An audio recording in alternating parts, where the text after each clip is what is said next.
ብዝሃነትን ያከበሩ የተለያዩ ባህልና ታሪክ ቋንቋን አለባበስ አመጋገብ በተለያዩ የሚለዩ ነገሮችን በአንድነት ያስተሳሰሩ በአብሮነትን ማስቀጠል የቻሉ የተለያዩ ሀገራት በልማት ጎዳና በስምረት ጎዳና ላይ ይገኛሉ። ኢትዮጵያም ደግሞ የተለያዩ ብሔር ብሔረሰቦች ህዝቦች የሚገኙባት ናት። የተለያየ ባህል ቋንቋ የሚወራባት የተለያየ አኗኗር ዘይቤ ያለባት እነዚህን የተለያዩ ብዝሃነትን ያቀፉ ልዩነቶችን በአንድነት በማጽናት በአብሮነት መጓዝ ደግሞ ለስኬት መሰረት ነው።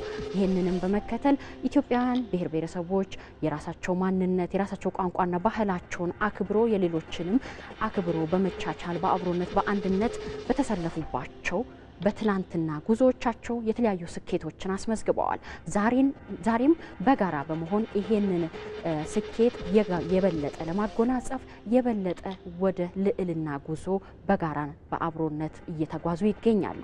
ለመሆኑ ህብረ ብሔራዊነት ምን አይነት አስተዋጽኦ አለው? ልዩነትን በአንድነትና በአብሮነት በመቻቻል መንፈስም መሻገር በአንድ ዓላማ ለአንድ ሀገር ስምረት መቆምም ምን አስተዋጽኦ አለው የሚለው የዛሬ የዳጉ ጊዜ ውይይት መነሻ ሐሳባችን ነው። ጤና ይስጥልን እንደምን ቆያችሁ? ከኢትዮጵያ ብሮድካስቲንግ ኮርፖሬሽን የዛሬው የረቡዕ ዕለት ዳጉ ዝግጅታችን ጀምሯል። በቀጥታ ስርጭት በህብረ ብሔራዊ አንድነትና አብሮነት ስኬቶች ላይ ምን አይነት ተግዳሮቶች አሉ? ህብረ ብሔራዊነትን አክብሮ በአንድነትና በአብሮነት በመጓዝ ሂደት ውጤቱስ ምንድነው? ምን አይነት አስተዋጽኦ አለው የሚለውን በስፋት እንዳስሳለን። በዚህ ጉዳይ ላይ ስቱዲዮ ተገኝቶ በጉዳዩ ሰፊ ማብራሪያ እንዲሰጡኝ እንግዶችንም ጋብዣለሁ። እኔ በማወያየቱ ሰብለወርቅ ኤልያስ አብሬያችሁ ቆይታ አደርጋለሁ። ካፍታ ቆይታ በኋላ እንመለስ።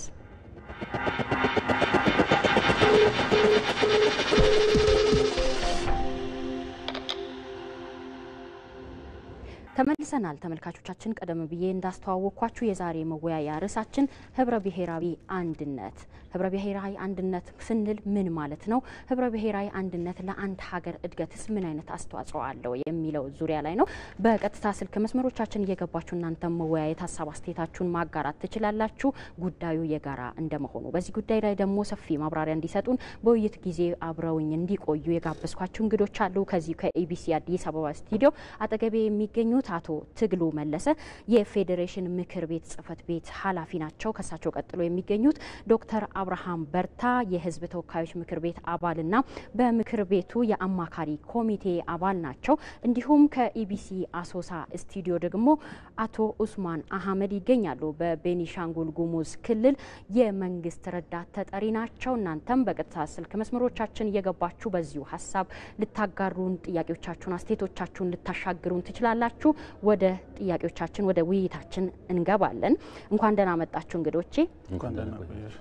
እሺ እንግዲህ መነሻ ላይ እንዳወራሁት እንግዲህ ህብረ ብሔራዊ አንድነት ስንል ህብረ ብሔራዊነት ማለት ምን ማለት ነው ከሚለው ከጽንሰ ሐሳቡ እንጀምርና አቶ ተግሉ ቀድሜ ወደ እርሶ ልምጣ። እሺ አመሰግናለሁ። ህብረ ብሔራዊነት የሚለውን ቃል ለማስረዳት መጀመሪያ ህብረ ብሔራዊነት የሚለው ሐሳቡ በሁለት ትልልቅ ቃላት ጥንድ የተመሰረተ ነውና የመጀመሪያው ህብር የሚለው ነው። ሁለተኛው ደግሞ ብሔራዊ ወይም ብሔር ከሚል መነሻ የተነሳ ነው። ህብር የሚለው ቃሉ እንደሚያሳየው ብዙ ቁጥር ነው። ብዙ ቁጥር የሚያሳይ መልከ ብዙ የሆነ የተለያዩ ቀለማት ያሉት እንደሆነ የሚያሳይ ነው። ሁለተኛ ደግሞ ብሔር የሚለው ቃል ደግሞ የጋራ ሐሳብ ያላቸው የጋራ ባህል ያላቸው የጋራ ታሪክ ያላቸው የጋራ ደግሞ ያለፈ ታሪክም የመጻኢ ጊዜም ፍላጎት አብሮ የመኖርን ፍላጎት ያላቸው እንዲሁም ደግሞ በጋራ ደግሞ ራስን በራስ ማስተዳደር ፍላጎት ያላቸው ህዝቦች ስብስብ ያለበት ነው ብሔር የምንለው ማለት ነው። ስለዚህ ህብረ ብሔራዊነት የሚለው ቃል ከህብርና ብሔር ከሚል ቃል የተመሰረቱ ናቸው።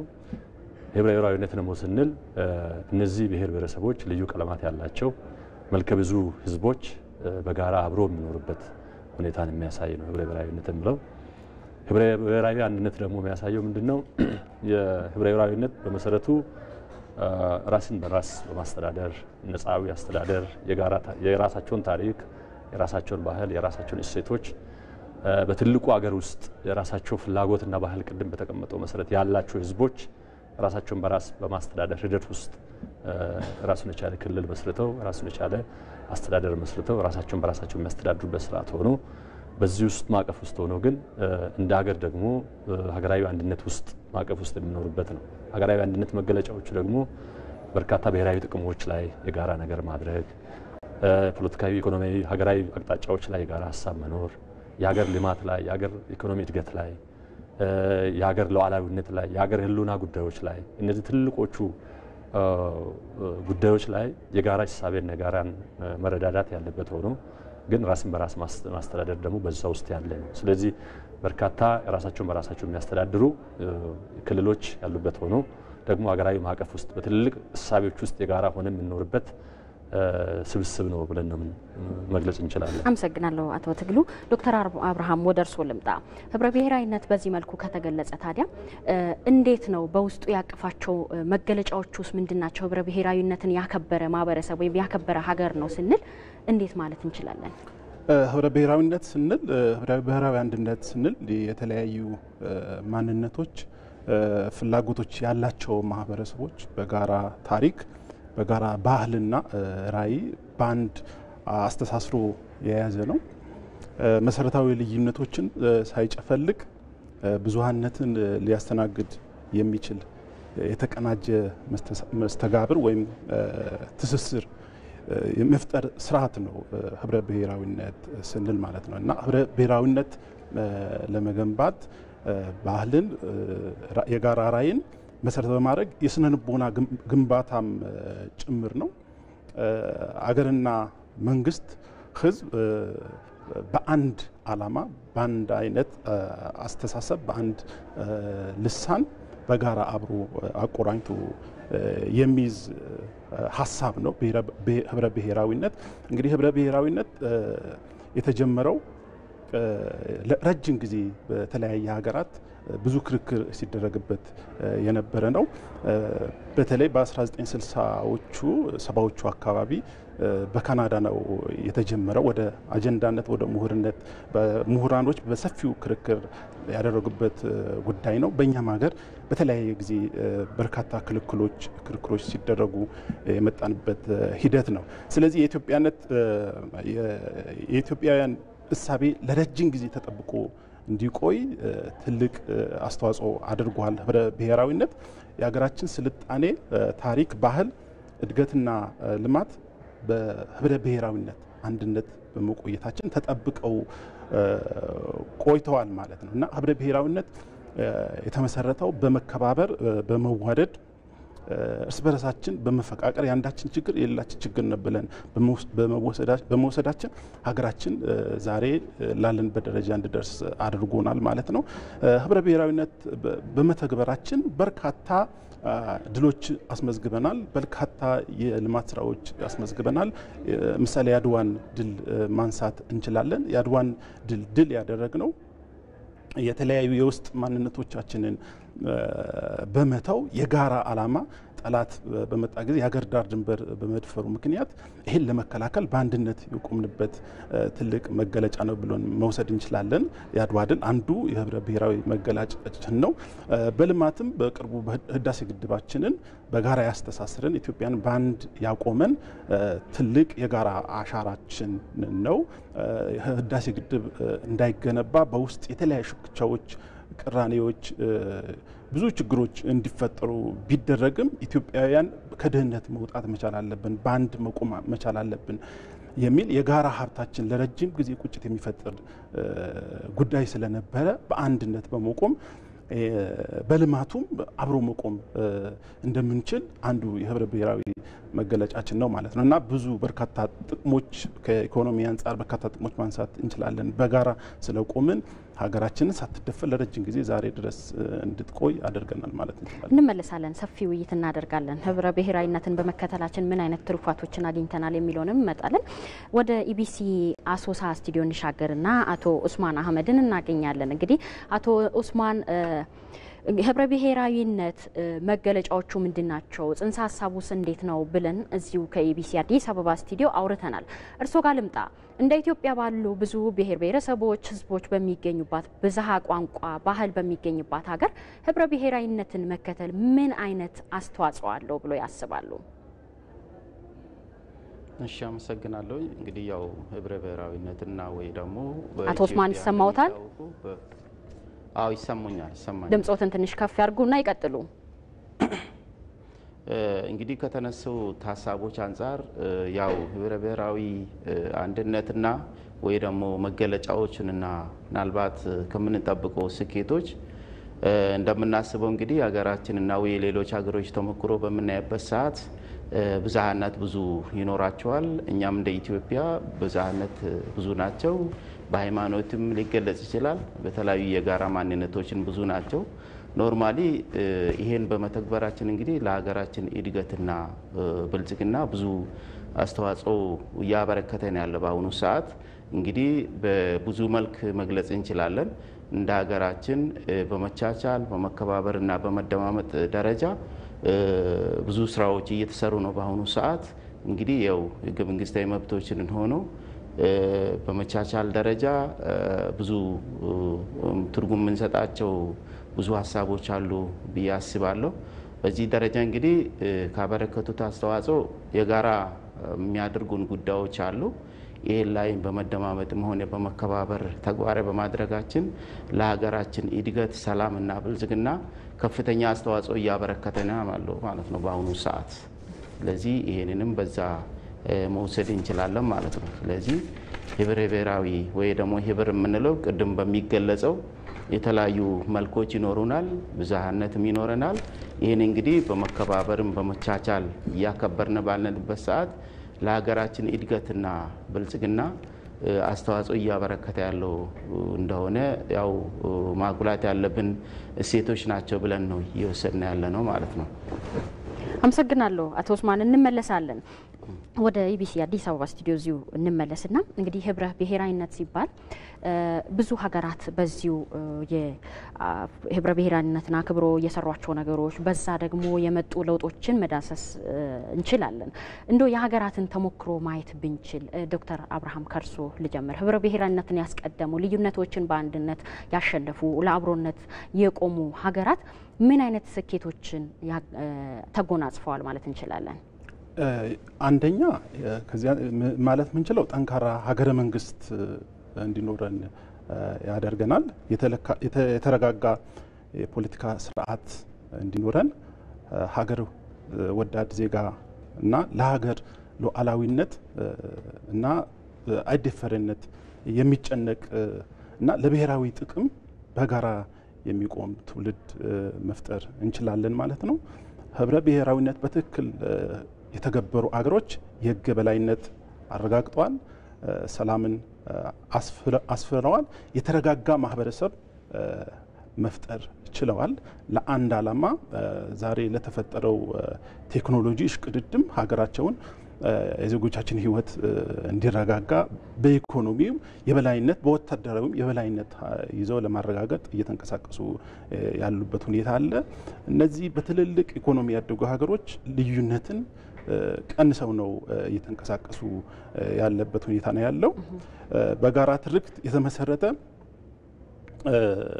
የኔነት ሳይሆን የኛ ነው፣ ሀገራችን ነው፣ ሀገራችን ከሌለ ምንም የለም የሚል አስተሳሰብ በማስረጽ የተረጋጋ ሀገር ለመፍጠር ትልቅ አስተዋጽኦ ያደርጋል ማለት ነው። በዋናነት ግን ጠንካራ የሆነ ሀገረ መንግስት ከመገንባት ዲሞክራሲ፣ ልማት ያረጋገጠ መንግስት እንዲኖራቸው አድርጓል።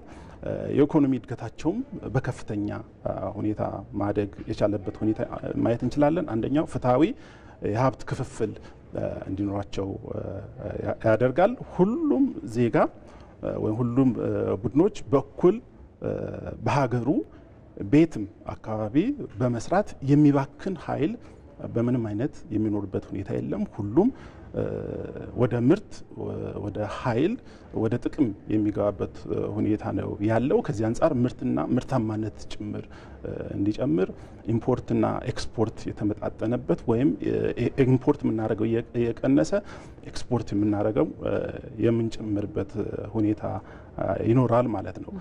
አንዱ ይሄ ነው። ሁለተኛው የጋራ ግብ ይኖራል። በአንድ ሀገር ውስጥ የሚኖር ህዝብ ምንም እንኳን የተለያየ ማንነቶች ቢኖርም አንድ ግብ አለ። የጋራ የሆነ እሴት፣ አንድ አላማ ያለው ማህበረሰብ የገነቡበት ሁኔታ አለ። ሌላው ትስስርን፣ መልካም ግንኙነትን በህዝቦች መካከል የተጠናከረበት ሁኔታ ያለበት ሁኔታ አለ። ያለው ዳይቨርሲቲያችን የተለያየ ቋንቋ፣ ማንነት፣ የተለያዩ ታሪኮች፣ ቅርሶች እነዚህን ወደ ኢኮኖሚ ውስጥ አስገብቶ ለሀገር ጥቅም በሚውል መልኩ የተጠቀሙበት ሁኔታ ነው ያለው። ይሄም በእኛ ሀገር ደግሞ ይበልጥ ተጠናክረን ተጠቅመን አሁን ካለንበት ችግር በቴክኖሎጂ ታግዘን ፈጠራዎችን ጨምረንበት ልዩነታችን፣ ብዙሃነታችን ጌጣችን ነው፣ ሀብታችን ነው ብለን ለሀገራችን እድገት፣ ለሰላሙም፣ ለልማቱም መጠቀም የምንችልበት በጣም ሰፊ እድል ይኖረዋል ማለት ነው። በአንድ አካባቢ ያለ ማህበረሰብ የራሱ የሆነ ልዩ ሌላ ቦታ የማይኖር እሴት አለው። ይሄ ደግሞ ወይም ምን እንለዋለን እኛ ኢንዲጂነስ ኢኮሎጂካል ናውሌጅ እንለዋለን። ይሄን ሀገር በቀል እውቀቶች ይሄን አውጥተን ተጠቅመን ፈጠራ ጨምረንበት በቴክኖሎጂ አግዘ ነው ለሀገር ትልቅ አቅም ሊሆን ይችላል ማለት ነው እና በዚህ ረገድ በምንም አይነት ልዩነታችን ለኢኮኖሚያችን፣ ለሰላማችን፣ ለእድገታችን ጠቃሚ ይሆናል እንጂ አሁን ባልኩት አንዱ የሌለው እሴት ሀብት ሌላ ቦታ ስለማይኖር፣ አንዱ የሌለው ባህል ሌላ ቦታ ስለማይኖር ለበርካታ ቱሪስት መምጫዎች፣ ቱሪዝሞችን ለመሳብ፣ ልምዶችን ለመቅሰም፣ የእርስ በርስ ግንኙነታችንን ለማጠናከር በጣም በርካታ ጥቅሞች ነው የሚኖረው ብዙሃነታችን። ስለዚህ ህብረ ብሔራዊነት ደግሞ ይሄን የሚያስተናግድ ከሆነ በርካታ ለሀገር ጠቃሚ፣ ለሀገር የሚተርፍ፣ ለዓለም አቀፍ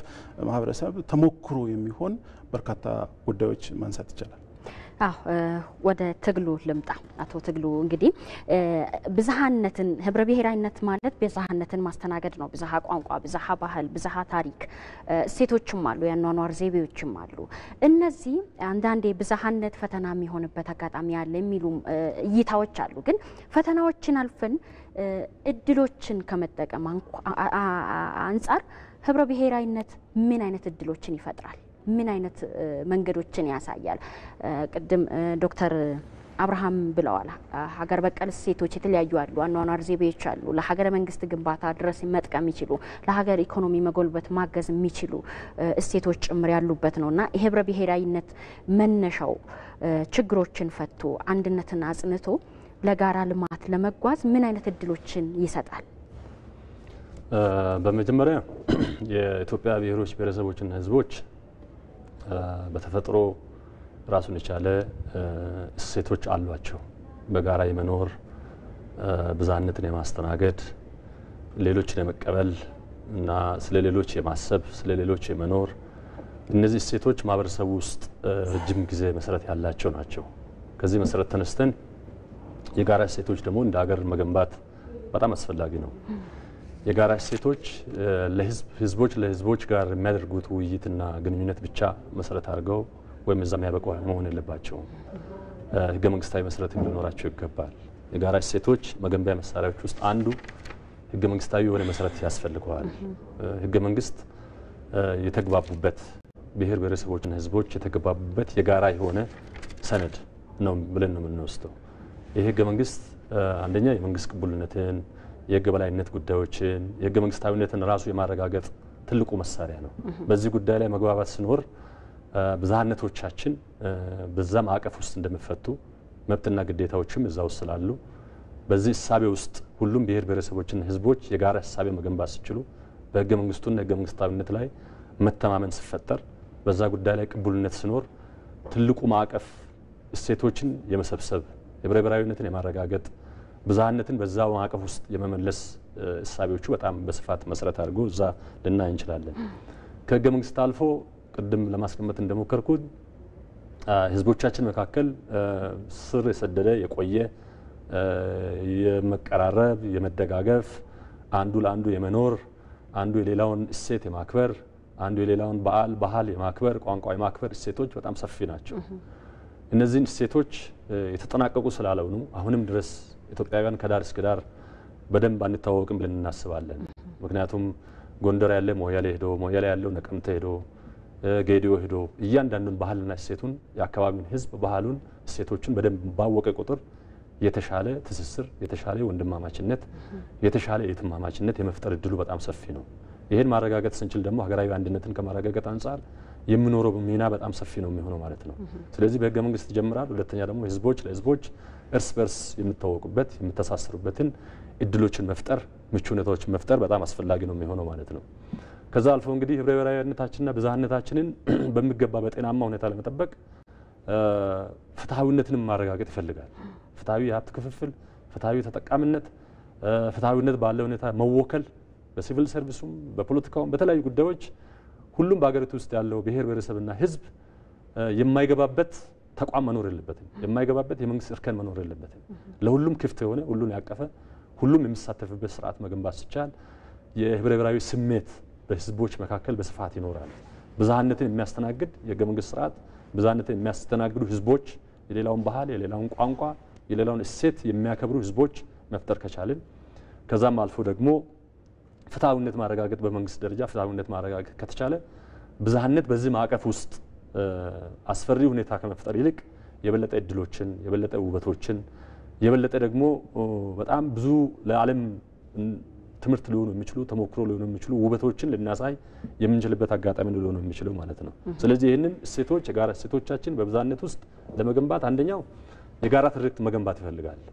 ብዝሃነት የጋራ ትርክት ካልተገነባ ነጠላ ትርክት ብቻ ይዞ የሚሄድ ከሆነ ለአንድ ሀገር አብሮነት አንድነት ጠንካራ ሀገራዊ ህልውና ለመገንባት በጣም አዳጋች ይሆናል ወይም ፈታኝ ሊሆን ስለሚችል ይህንን እሴት እየገነቡ እያጠነከሩ መሄድ ይፈልጋል።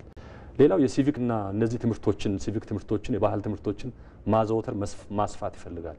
ህዝቦች የሚገናኙባቸውን ቦታዎች ማመቻቸት ባይዘ አሁን ኢትዮጵያ ውስጥ አሁን ያሉ የፕሮጀክቶች አዲስ አበባ ውስጥ የሚሰሩ በተለያዩ ከተሞች ውስጥ የሚሰሩ ፕሮጀክቶች ፓርኮች ሰዎች የሚመስሏቸው መዝናኛ ብቻ ነው አድርገው ነው የሚወስዱ ሄደው ንጹህ አየር ብቻ ወስደን ልጆቻችንን ይዘን ተዝናንተን የምንመጣባቸው ቦታዎች ናቸው የሚመስሉት። ግን እነዚህ ቦታዎች ከዛም የዘለለ ጥቅም አላቸው። ብሔር ብሔረሰቦችና ህዝቦች የሚገናኙባቸው ቦታዎች ናቸው። እዚህ ቦታ ላይ ይገናኛሉ፣ ይተዋወቃሉ፣ ባህሎቻቸውን እሴቶቻቸውን የመለዋወጥ እድል የወንድማማችነትና ትስስርን የመፍጠር መድረኮችም ሆኖ የማገልገል ሁኔታዎች አሉ። ከዛም አልፎ ሌሎች አሁን የሚሰሩ የመሶብ ፕሮጀክቶችን አይተን ከሆነ አገልግሎቶችን በአንድ ቦታ የመጠቀም እድል ሲኖር እዛ ቦታ ላይ ህብረ ብሔራዊነት በደንብ የመጠቀም እድሎቻችን በጣም በስፋት ልናይ የምንችልበት ሁኔታ ይኖራል ማለት ነው። ከዛ አልፎ ደግሞ የስልጣን ክፍፍልን በትክክል በአንድ ሀገር ውስጥ መምራት ሲቻል የጋራ ህዝብ ማዘውተሪያ ስፍራዎች ቅድም ያስቀመጥኳቸውን ፍትሃዊ የቋንቋ ፖሊሲዎችን ማስቀመጥ ከቻልን በተለምዶ ደግሞ የሚገነቡ የጋራ እሴቶችን እንደ ሀገር መገንባት ከቻልን ብዝሃነት ለሀገር ሀገራዊ አንድነት ለጠንካራ ሀገራዊ አንድነት በጣም የበለጠ የተሻለ አስተዋጽኦ ሊኖረው የሚችልበት እድሎችም ይኖራሉ ማለት ነው። በተቃራኒው ግን እነዚህን ጉዳዮች ቅድም በተቀመጡ አግባቦች በህገ መንግስቱም በህዝቦች መካከልም በተቀመጡ አሰራሮች በትክክል የማይያዙበት ሁኔታዎች ሲኖሩ ራሱን የቻሉ አሉታዊ ተጽዕኖዎች ሊኖሩ ስለሚችሉ እነዚህ ደግሞ አሉታዊ ተጽዕኖዎች በሀገር አንድነት ላይ አብሮ መኖር ላይ ወንድማማችነት ላይ የትማማችነት ላይ ፍትሃዊ ተጠቃሚነት እሳቤ ላይ ራሱን የቻለ አሉታዊ ተጽዕኖዎች ሊያመጡ ስለሚችሉ እነዚህን ቅድም በተቀመጠው አግባብ ይዞ መቀጠል ለትልቅ ጠንካራ ሀገራዊ አንድነት ህብረ ብሔራዊ አንድነት ለመገንባት ትልቅ መሳሪያ ይሆናል የሚል ሀሳብ አለኝ። እሺ አመሰግናለሁ አቶ ትግሉ። እንመለሳለን፣ ውይይታችንን እንቀጥላለን። አሁን ግን በቀጥታ መስመራችን ተመልካች እንዳለ ተነግሮኛልና ሄሎ ማን ልበል? ጤና ይስጥልኝ ተብለ እንደምን አላችሁ? እድሜ ይስጥልን። ማን ልበሎት? ታረቀኝ ከአዲስ አበባ። ታረቀኝ፣ ሀሳብ አስተያየቶን መቀጠል ይችላሉ። በጣም አመሰግናለሁ። አንቺንም እንግዶችሽን ቀደም ብዬ እየተከታተልኩ ነበር። በተለይ እኔ ከመግባቴ በፊት ሲያነሱ የነበረው የዚህ የብሔራዊ አንድነታችን ላይ አሉታዊ ተጽዕኖ የሚያሳርፉ ጉዳዮችን ከጊዜ ጊዜ እየታዩ ያሉትን ችግሮች በሕግ ማዕቀፍ ውስጥም በጋራ መግባባት ውስጥም መፍታት አለብን ብዬ አስባለሁ። ህብረ ብሔራዊ አንድነቷን ጠብቃ የቆየች ሀገር ነች ኢትዮጵያ እንደምታውቁት። በዚህ ደግሞ ጠንካራ የሆነ ማህበራዊ እሴት፣ ማህበራዊ መስተጋብር እንዳለን ይታወቃል። ቀደም ሲል እንግዳስ እንደገለጹት እዛ ማህበራዊ መስተጋብር ውስጥ አንዱ የሌላውን ብሔር፣ እምነት፣ ባህል፣ ወግ አክብሮ የኖረበት የቀጠለበት አግባብ ነው ያለውና ይህን የሚሸረሽሩ ጉዳዮች ላይ ግን አሁን ህብረ ብሔራዊነትን ስናነሳ እኮ ብዝሃነትን ስናነሳ ለረዥም ዘመናት ኢትዮጵያውያን አንዱ ሌላውን በማክበር በመፈቃቀርም ጭምር እየኖረ ያለ መሆኑ ይታወቃል። እዚህ ላይ ብዙ ጊዜ አላጠፋም፣ ምክንያቱም እየኖር ነው ያለ ህይወት ስለሆነ። ይህን የሚሸረሽሩብን ከጊዜ ጊዜ ግን እየመጡ ያሉ ጉዳዮችን ማረቅ ግን የመንግስትም ኃላፊነት ነው። እንደ ፌዴሬሽን ምክር ቤትም የሀሳብ ብዝሃነት የሚስተናገድበት ለሁሉም ብሔር ብሔረሰቦች ውክልና የሚታይበት እንደመሆኑ መጠን የፌዴሬሽን ምክር ቤት ይህንን በህግ ማዕቀፍ ውስጥ ከማስጠበቅ አኳያ ያለኔ ብሔር ያለኔ እምነት ያሉትን ልዩነቶች በሙሉ የማይቀበሉ አንዳንድ የሚታዩ ጥፋቶችም ጭምር የሚተገበሩትን ነገሮች ግን ህግ ማዕቀፉ በሚያዘው ልክ ደግሞ ህግና ስርዓት ማስከበር ያስፈልጋል። ህብረ ብሔራዊነትን ብዝሃነትን በቀደመው መልኩ ብቻ በምክክር ብቻ በመነጋገር ብቻ እናስቀጥላለን ማለት አይቻልም። ህግና ስርዓትን እያስከበርን ያለኔ ብሔርና ያለኔ እምነት ያው ማየት የለብኝም የሚል የዘለቀውን የነበረውን ወዳጅነት ጥላቻ የሚያደርግ እንደ ሀገር የሚበትንን ነገር ሲመጣ ደግሞ በግልም በቡድን እንደዚህ አይነት እንቅስቃሴዎችን ኖ ብሎ ማረም ህግና ስርዓትን ማስከበር ደግሞ ከመንግስት ይጠበቃል። ለዚህ ደግሞ ፌዴሬሽን ምክር ቤቱ ጠንካራ ስራ መስራት አለበት እና እኔ እንግዶች አስተያየት እንዲሰጡት የምፈልገው የመላ ኢትዮጵያን አቋም አይደለም። ብዙዎቻችን ተቻችለን ተከባብረን የኖር ነው። እንደምታውቂው የሀሳብ ብዝሃነት የሚስተናገድባት ሀገር ላይ ነው ያለ ነው። ከጊዜ ወደ ጊዜ ግን የሚታዩ ችግሮች ግን አንዳንድ ጊዜ ሰብአዊ መብት ጥሰትም ጭምር እየተፈጸመባቸው በየአደባባይ የምናያቸው ችግሮች ስላሉ ከኔ ውጭ ወደ ውጭ የሚል አመለካከት ያላቸውን በማረም ረገድ ህግና ስርዓቱ ላይ ጠንከር አድርገን ማስከበር የለብንም ወይ? ይህንን አንድነት ሊሸረሽር የሚችል እዛም እዚህ የሚታዩ ችግሮች ስላሉ እሱ ላይ ዳተኝነቱ ዋጋ አያስከፍለንም ወይ? እንደ ሀገር አሁን የመላ ኢትዮጵያን ጥያቄ የኔን ካልተቀበልክ ያንተን ልቀበል አልችልም። ያንተ ስታከብር የኔ ይከበራል፣ የኔ ሲከበር የኔ ይከበራል አይደለ? ስለዚህ በግልጽ አማርኛ ስናስቀምጠው የሚታዩ ችግሮችን ከጊዜ ወደ ጊዜ እየፈታን ህግና ስርዓት እያስከበርን ማንሄድ ከሆነ በመንግስትም በጸጥታ አካሉ የሚታዩ ዳተኝነቶች ችግር አይሆኑም ወይ? ብዝሃነትን አያጠፉብንም ወይ? የመጣንበትን ህብረ ብሔራዊነት አያጠፉብንም ወይ? አገር አይበትንም ወይ? ስለዚህ እዚህ ላይ ጠንካራ ስራ መስራት ስላለበት አስተያየት እንዲሰጡኝ የምፈልገው ይህንን ነው። የፌዴሬሽን ምክር ቤትም እንደተሰጠው የብሔር ብሔረሰብ ውክልና ጠንከር አድርጎ ከመንግስት አካላት ከጸጥታ አካላት የሚመለከታቸው አካላት ጋር ህግና ስርዓትን በማስከበር ረገድ መሰራት የለበትም ወይ? ብሔር ተኮር ሃይማኖት ተኮር ችግሮች እየተፈጠሩ ግድያዎች እየተፈጠሩ ዝም ብለን በቸልተኛ የምናልፈው ከሆነ ወደፊት እንደ ሀገር ዋጋ ያስከፍለንም ወይ? ቀለል አድርገን የምናየው ነገር ችግር እንዳይፈጥርብን ወደፊት እዛም እዚህም የጎበዝ አለቃም የተፈጠረው ዝም ስላለ ስለሆነ ህጉን ማስከበር ላይ የጋራ ስራ መስራት አለብን። በዚህ ረገድ ግን የሃይማኖት አባቶች አጠቃላይ ኢትዮጵያን ወላጆችን ልጆቻችን በመምከር ረገድ ለሆነ ተቋም ብቻ የምንሰጠው ሳይሆን የጋራ ስራ ሰርተን ህብረ ብሔራዊነታችን ጠብቀን መሄድ አለብን። አሁንም ሀገሪቷ ህብረ ብሔራዊነቷን ብዝሃነቷን ጠብቃ ትሄዳለች። ተዋደን ተቻችለን እየኖርን ያለ ነው። ልማቱም እድገቱም በዚሁ መልኩ ነው እየቀጠለ ያለውና የማን ልጅ ነህ ነው እንጂ የሚባለው የትኛው ብሔርና አይባልም ሲጠየቅ እንኳን ባናኗራችን። ስለዚህ አሁን የሚታዩ ነገሮችን ግን በእንጭጩ ማድረግ እናቴ በእንቁላሉ በቀጣሽኝ እንዳለው ልጅ ማለት ነው እንደሱ ማድረጉ እንደ ሀገር አይጠቅመንም ብላችሁ ታስባላችሁ? እና እዚህ ላይ ምን አስተያየት አላችሁ ነው? በጣም አመሰግናለሁ ለሰጠኝ ጊዜ። እጅግ አድርገን እናመሰግናለን አቶ ታረቀኝ ከአዲስ አበባ። እንቀጥላለን ውይይታችንን እንግዲህ ወደ አሶሳ ኢቢሲ ስቱዲዮአችን እንሻገራለን። አቶ ኡስማን እንግዲህ ብዙ ነገሮች እዚሁ ስቱዲዮም እየተነሱ ነው። እርሶም ቤኒሻንጉል ጉሙዝ ክልል ካለው ሁኔታ አንጻር ህብረ ብሔራዊነት የሚታይበት አንዱ ክልል ነው ማለት እንችላለን። ልዩነቶችን በአንድነቶች በማሻገር የሚያለያዩ ነገሮችን በጋራ በሚያደርጉ ነገሮች በማሸነፍ በተመጡ ሂደቶች ምን አይነት ስምረቶች ተመስግቧል ማለት እንችላለን? ከሷ አካባቢ መነሻ አደረኩ እንጂ ኢትዮጵያ እንግዲህ የብዝሃ ባህል፣ ቋንቋ፣ ታሪክ አንድ ላይ ተሰባጥሮ የሚኖሩ ህዝቦች ስብስብ ናት እና እዛ አካባቢ መነሻ አድርገው እንደ ሀገርም በትናንትና ጉዟችን ምን አይነት ስኬቶችን ምን አይነት ስምረቶችን አስመዝግበናል ህብረ ብሔራዊነትን በማስቀደማችን ማለት ይችላሉ? እሺ፣ ህብረ ብሔራዊነታችን በማስተናገድ ረገድ እንግዲህ ያው እንደ ክልልም ሆነ እንደ ሀገር አሁን ባለንበት ሰዓት በተለይ በአብሮነት በአንድነትና በመቻቻል ደረጃ ብዙ የተመዘገቡ ስኬቶች አሉ።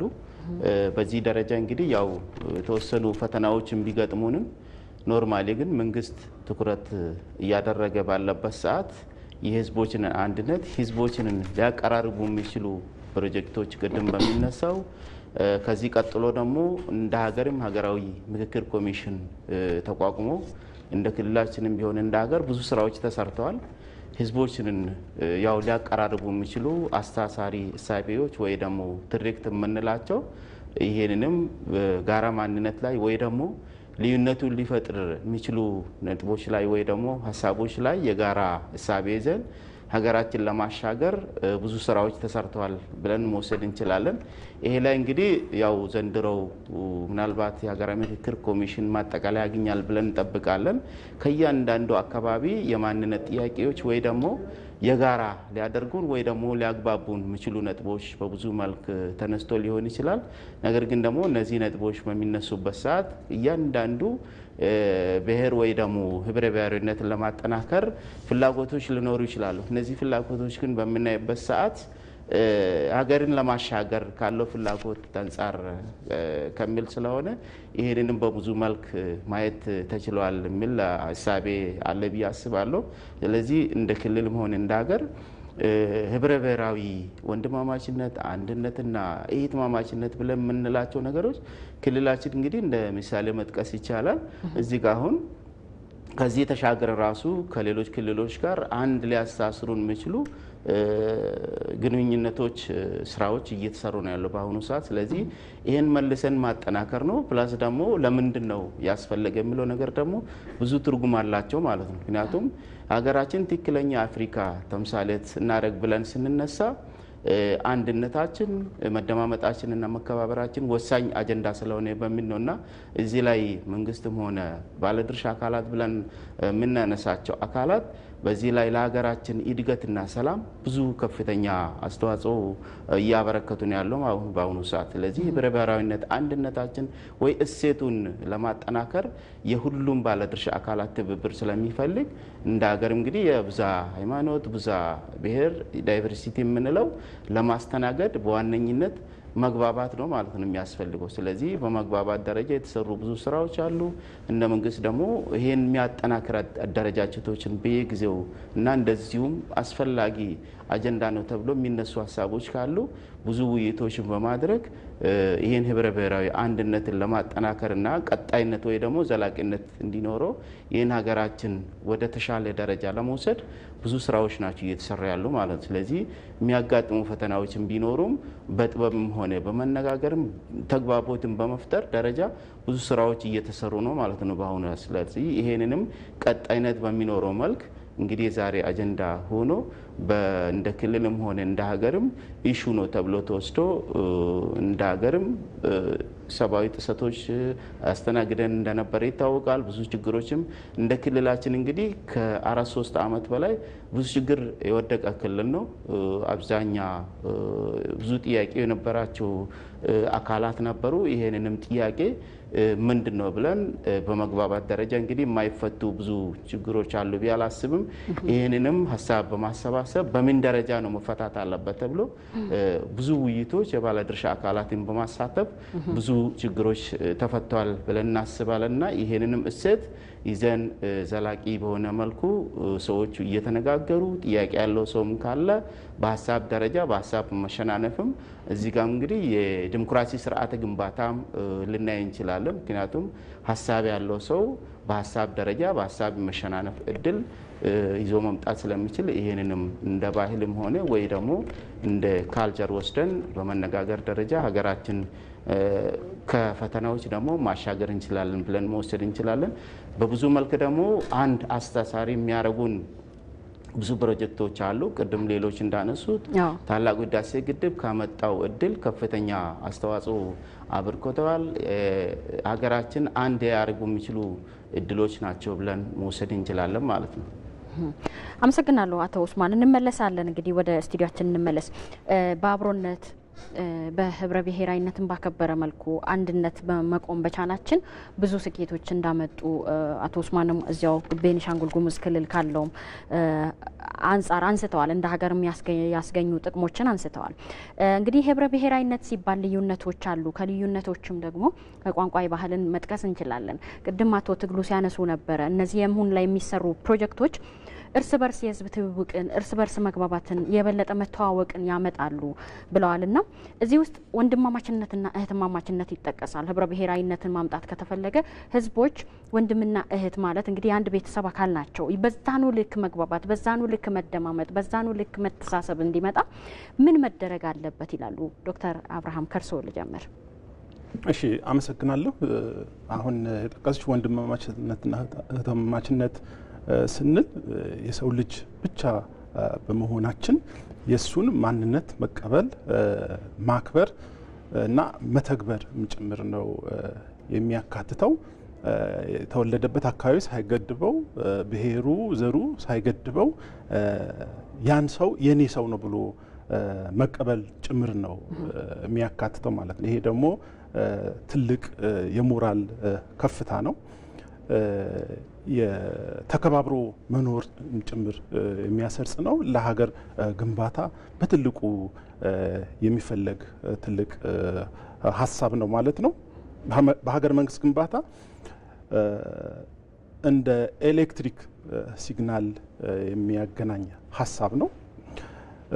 ዊሊያም የተባለ ምሁር ይህ ግንኙነት ፍትሃዊነትን ለማስፈን በርህራሄ አቀራረብ መሆን መቻል አለበት። የሰው ሰው በመሆኑ መርዳት ያስፈልጋል። ይሄ ከእምነትም አንጻር ቁርአንም መጽሐፍ ቅዱስ ብንመለከት መረዳዳትን በከፍተኛ ሁኔታ የሚያበረታታ ጉዳይ ነው ማለት ነው። የጋራ እሴትም ለመፍጠር ትልቅ አስተዋጽኦ ይኖረዋል ማለት ነው እና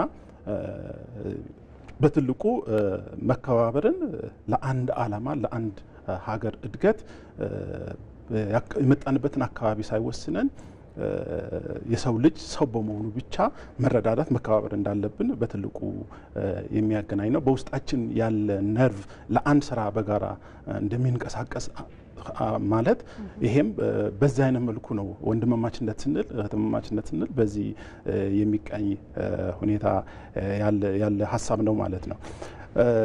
ቅድም ከተነሳው አንጻር አንዱ ማንሳት የምፈልገው ብዙሃነትን ትልቁ ማክበርና መቀበል ያስፈልጋል። ብዙ ባህሎች፣ ስልጣኔዎች፣ የሃይማኖት ትሩፋቶች፣ ታሪክ ቅርሶች አሉን ማለት ነው። እነዚህን ለህብረ ብሔራዊ አንድነታችን ግብዓት ልንጠቀምባቸው ይኖርብናል። በውስጣቸው ብዙ መቻቻል፣ ፈጠራ እና ዳኝነት ስርዓት ፍትሃዊነትን በውስጣቸው መገንዘብ እንችላለን። ነገር ግን የመጣንበት ሂደት በሁለት ጎራ የተቃኘ ነው። አንዱ ጨፍላቂነትን የሚበዛው ነው። ሁለተኛው እርስ በርስ ቅራኔ ውስጥ እንድንገባ ልዩነትን በከፍተኛ ሁኔታ የሚሰብኩ በህዝቦች መካከል ጥርጣሬ፣ መከፋፈልን የሚፈጥሩ ሀሳቦች የተስተናገደበት ሂደት ነው። ይህን ልዩነታችንን ለመጠበቅ ህብረ ብሔራዊነትን መገንባት በጣም ወሳኝ ነው። ይህን የመጣንበት ሂደት በደንብ ማየት የነበረን የመንግስት አወቃቀር ከአጼ ቴዎድሮስ አጼ ዮሐንስ ጀምረን ስንመለከት እስካሁን ያለንበት የደርግም የኢህአዴግም አንስተን ህብረ ብሔራዊነት የተያዘበት አግባብ ምን ይመስል ነበር የሚለው ነገር በስፋት አንስተን መነጋገር እንችላለን። ለምሳሌ በንጉሱ ጊዜ የፊውዳል ስርዓት ነበር። ስርዓቱ ማስጠበቅ፣ ዙፋኑን ማስጠበቅ ነው ዋና ዓላማ። እዚህ ላይ ህብረ ብሔራዊነት ሊያስተናግድ የሚችልበት እድል በጣም ዝግ ነው ማለት ነው። ደርግም ቢሆን ከሶቪየት ህብረት የቀዳው ሶሻሊስት ስርዓት ህብረተሰባዊነት አስተሳሰብ፣ ህብረተሰባዊ ኢትዮጵያዊነት አስተሳሰብ የሚል በመተግበሩ የሀገር ህብረ ብሔራዊነት ሳይገነባ ብዙ ችግሮች ፈጥሮ ብዙ ምሁራኖቻችን ችግር ውስጥ አስገብቶ አምባገነን ስርዓት ተክሎብን ለሀገር ብሔራዊ ግንባታ ሳይፈጥር የሄደበት አግባብ አለ። የደርግም ቢሆን የምዕራቡና የኢህአዴግ ማለት ነው የምዕራቡና የምስራቁን አጣምራለሁ በሚል ግብርና መር ኢኮኖሚ ህብረ አብዮታዊ ዲሞክራሲ የሚለውን ለመተግበር ጥረት ሲደረግ ነበረ። ነገር ግን የተቀብሮ ፈንጂዎች አሁን ላለበት ችግር እንዳንወጣ ተክሎብን የሄዱ በቀላሉ ሊፈቱ የማይችሉ ችግሮች ላለፉት 27 ዓመታት ልዩነቶችን በመስበክ አሁን ላለንበት ችግር ትልቅ ጠባሳ ሆኖብን ያለንበት ሁኔታ ነው ያለው እና ህብረ ብሔራዊነትን ለመገንባት አንዱ እህትማማችነት፣ ወንድማማችነት ቅድም ባልኩት ሰው በመሆኑ መረዳዳት፣ መከባበር ይኖርብናል።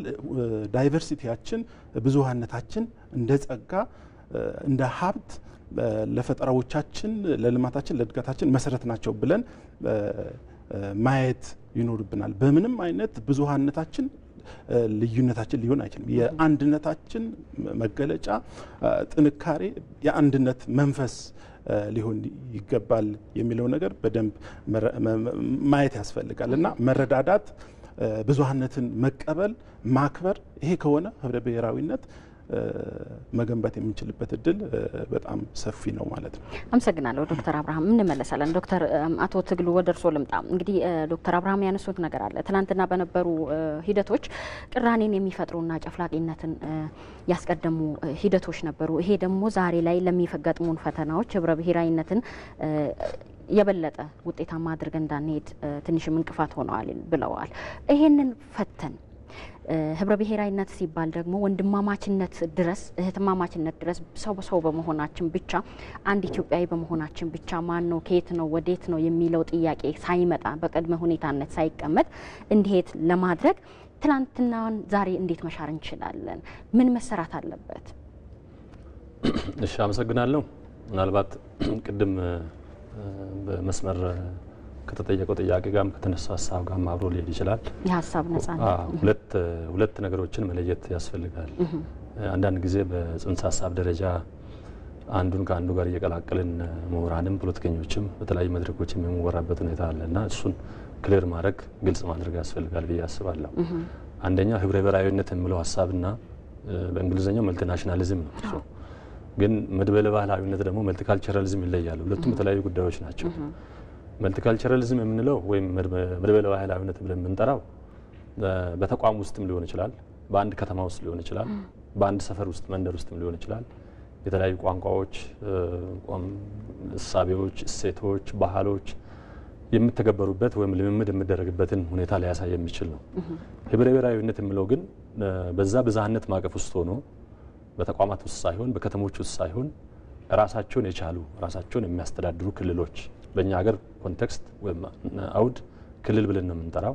ሌሎች ሀገሮች እንደ ስዊዘርላንድ፣ እንደ ካናዳ የመሳሰሉት እንደ ካንተንስ ይላሉ። ጀርመን ስንሄድ ራሳቸው መንግስት ስርዓት እያሉ ይጠራሉ። እንደዚህ አይነት ስያሜዎች ይኖሯቸዋል። ግን እነዚህ ሁለቱም የተለያዩ ሀሳቦች ናቸው። ግን ብዝሃነት ህብረ ብሔራዊነትን አንድ ላይ ያሉበት ሁኔታ ነው ያለው። ስለዚህ ትናንትና የነበሩ ችግሮቻችን ምንድን ናቸው የሚለውን ማንሳት አስፈላጊ ነው ማለት ነው። አንደኛው ችግር ባህሎቻችን የሚያድጉበት፣ ህዝቦች እርስ በርስ የሚተዋወቁበት፣ ህዝቦች መተማመን የሚችሉበት፣ ወንድማማችነትና የትማማችነት እያደገ እንዲየጎለበተ እንዲሄድ የማድረግ ስራ በሲቪክ ተቋማትም፣ በትምህርት ተቋማትም፣ በፖለቲካ ተቋማትም በየደረጃው በዞንና በወረዳዎች ደረጃ የባህልና ቱሪዝም እንደዚህ የተባሉ ከመቋቋም ያለፈ ሰፊ ስራዎች ባለመሰራታቸው እንደ ሀገር የመታወቅ አቅማችን ዝቅተኛ ነው የሚል እሳቤ አለኝ።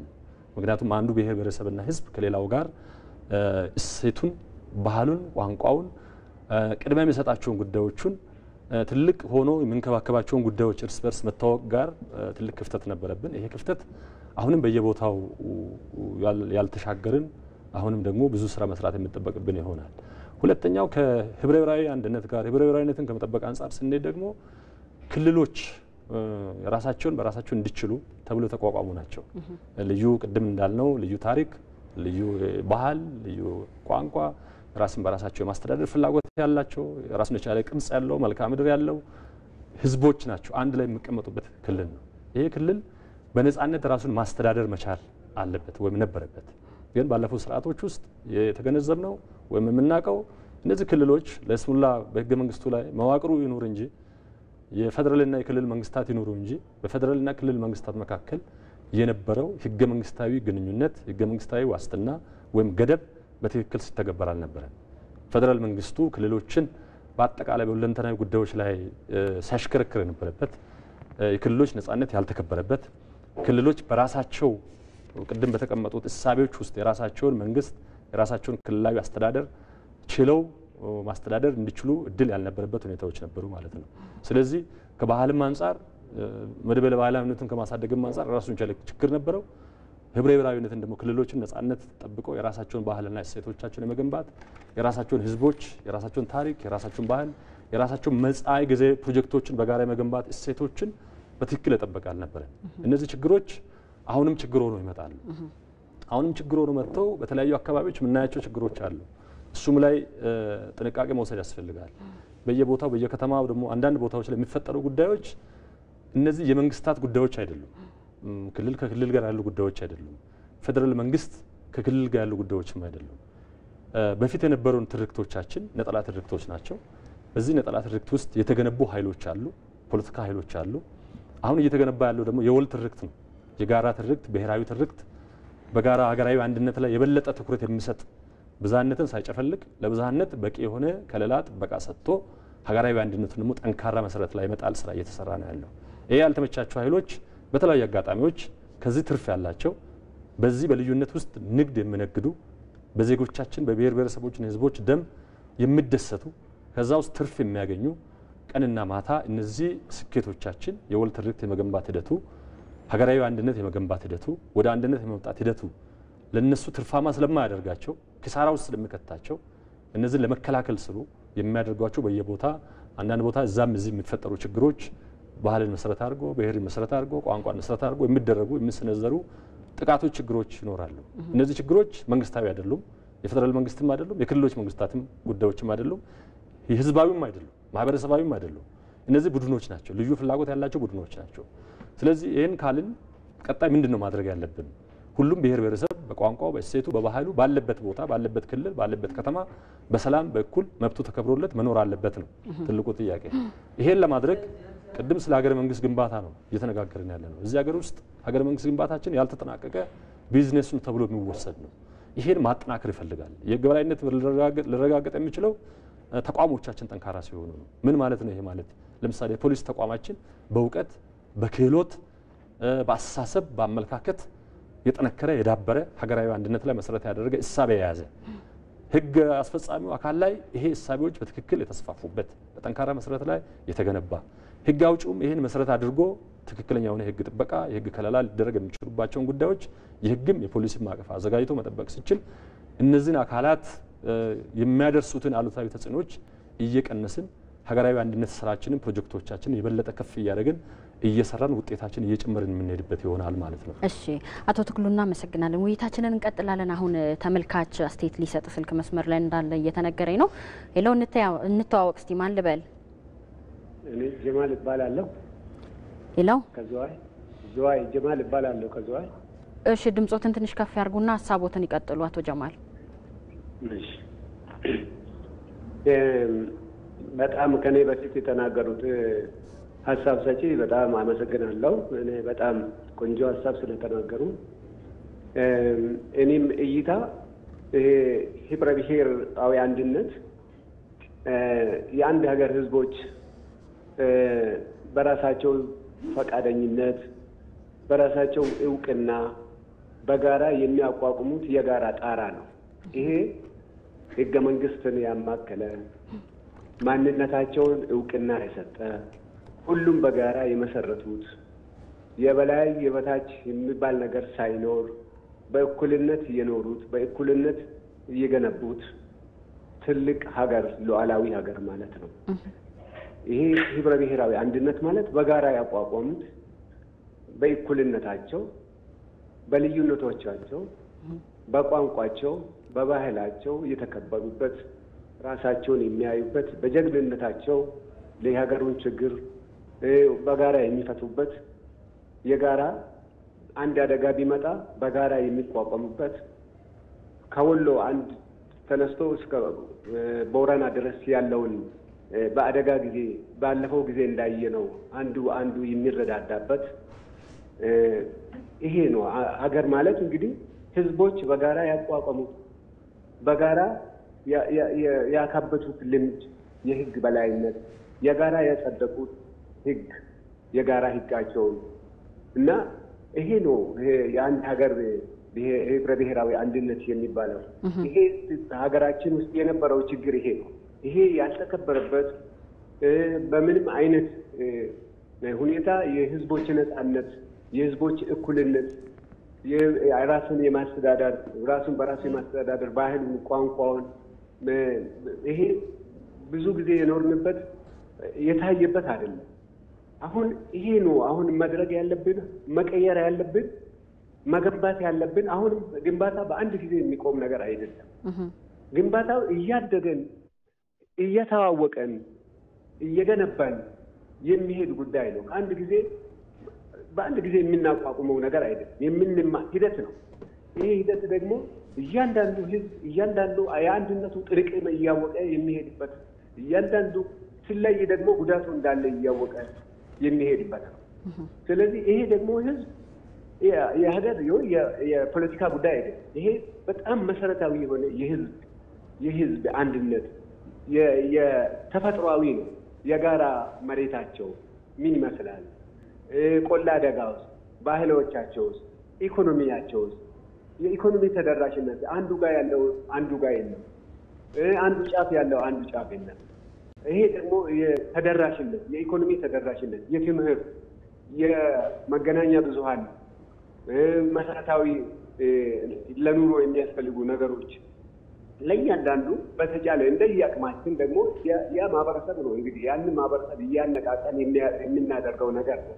ስለዚህ እያንዳንዱ ሰው ለራሱ የሚኖርበት እንደገና ደግሞ ለሀገሩ ደግሞ መመኪያ የሚሆንበት ሀገር መገንባት አለብን። ይሄ ደግሞ ያለፉት ትርክቶች አሁንም እያሰቃዩን ያሉት እያስቸገሩን ያሉት አስተሳሰቦች ከኋላ ቀርነት የመጡ ታላቅ የሚመስለን ታላቅነት የሚመስለን ለምሳሌ በኃይለ ሥላሴ ስርዓት የጭሰኛነት እኩል ነው። በአማራም ክልል የነበረ ጭሰኛ አለ፣ በኦሮሞም በኩል የነበረ ጭሰኛ አለ፣ በጉራጌም ሀገር የነበረው ጭሰኛ። ይሄ እኩል ያደርገናል። ይሄ የጋራ የጋራ ችግራችንን የጋራ ይሄ ነው እንግዲህ አሁን ይሄ የጋራ ችግር ደግሞ በጋራ የሚፈታበት አይነት ነው። አሁንም የጋራ እኩልነት የጋራ ጥበብ ይህንን የምናሳብቅበት የእርስ በርስ ደግሞ ማህበረሰቡ የሚተዋወቅበት መድረኮች በተለይ አሁን ጥሩ ነው እያደረጋችሁ ያላችሁት። ይሄ ሚዲያ ደግሞ ከፍተኛ ሚና ይጫወታል። ደግሞ የሚዲያ ተደራሽነት አለ ወይ? በቋንቋቸው ይደርሳቸዋል ወይ? እንደ ቋንቋቸው ይሄ የጋራ ትርክት አለን ወይ? ሀገራችንን ከፍ ለማድረግ አሁን የበለጠ ከፍ ለማድረግ ደግሞ እያንዳንዱ ማህበረሰብ የእርስ በርስ የህዝቦች ግንኙነት መኖር አለባቸው። የባህል ህዝቦች አሉ። ነጻ ሲቪል ማህበረሰብ መኖር አለባቸው። ከጋምቤላ ተነስቶ ባሌ የሚሄድ፣ ከባሌ ተነስቶ ጋምቤላ የሚሄድ፣ ከጎንደር ተነስቶ ደግሞ ሀረር የሚሄድ፣ ከሀረር ተነስቶ ደግሞ ይሄ እንደ አባገዳ ብለን ያቋቋምናቸው ሁሉም ብሔረሰብ አላቸው። እነዚህ ደግሞ ስለ ህዝቦቻቸው ስለ ጋራ አንድነታቸው የሚወያዩበት ደግሞ የሲቪል ማህበረሰብ አስተሳሰብ የሚሄድበት የሚመላለስበት አይነት ስልቶች ደግሞ ማጠናከር መቻል አለ። መልካም። በዛን ጊዜ ነው አሁን ማህበረሰቡን እየነዱ ተነስቶ አንዱ ሚዲያ ላይ ገብቶ ይሄን ማህበር እንደዚህ ያደርጋለሁ ይሄን ማህበረሰብ እንደዚህ ያደርጋለሁ ብሎ ምንም ውክልና ሳይኖር ከመሬት ተነስቶ ሀገራችንን የሚበጠብጡበት ሁኔታ ላይ መኖር የለብንም። እሺ፣ እናመሰግናለን። አሁን ታዝቧቸዋል። አቶ ጀማል አቤት። እንግዲህ የሰጡን ሀሳብ ተከታትለናል። ብዙ ነገሮችን አንስተዋል። በግንባታ ሂደት ደግሞ ቀጣይም የሚሰሩ ነገሮች ስላሉ በዛ ሂደቶች የሚመለሱ ይሆናሉ። ሀሳቦትን አጠቃለዋል ብዬ አስባለሁኝ። አመሰግናለሁኝ። በጣም አመሰግናለሁ። እሺ፣ መልካም። ወደ ውይይታችን እንቀጥላለን። ወደ አሶሳ ኢቲቪ ስቱዲዮአችን እንሻገራለን። አቶ ኡስማን እንግዲህ ብዙ ህብረ ብሔራዊነትን ባከበሩ ጉዞዎች ትላንትና የነበሩ ችግሮችን መፍታት አሁን ደግሞ ነገን ተስፋ የሚያስደርጉ ስምረቶችንም ማምጣት ተችሏል የሚል ውይይት እየተደረገ ነው። እዚህም የተለያዩ ሀሳቦች እየተነሱ ነው። እርሶም አንስተዋል። ከክልሉ መነሻ አድርጎ ያነሷቸው ነገሮች አሉ።